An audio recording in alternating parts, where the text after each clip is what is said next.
আসসালামু আলাইকুম pro football fans. দর্শক, নেইমার জুনিয়র ইনজুরিতে আছে, আপনারা কম বেশি সকলেই কিন্তু জানেন। নেইমার জুনিয়র অনেক দিন যাবৎ মাঠে খেলতে পারছেন না।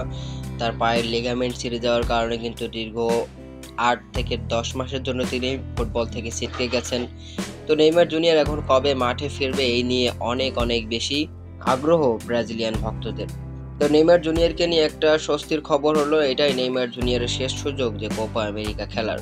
কেননা চলতি মাসের 30 তারিখে আবারও রদ্রিগো লাসমা নেইমার জুনিয়রকে চেক আপ করার কথা বলেছেন, এবং এই চেক আপের পরে যদি নেইমার জুনিয়রের জন্য সুখবর আসে তাহলে কিন্তু নেইমার জুনিয়র কোপা আমেরিকায় মাঠে ফিরতে পারবেন। আমরা কিন্তু দেখেছি বেশ কিছুদিন আগে নেইমার জুনিয়র বল পায়ে আল হিলালে ট্রেনিংয়ে অংশগ্রহণ করেছিলেন।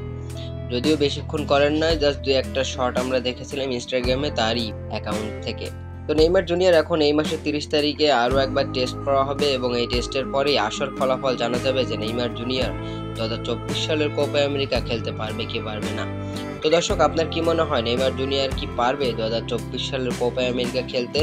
30 তারিখ পরে সিদ্ধান্ত আসলেও ব্রাজিলিয়ান ভক্তদের অনেক বেশি আশা যে নেইমার জুনিয়র 2024 সালের কোপা আমেরিকাটা খেলবে।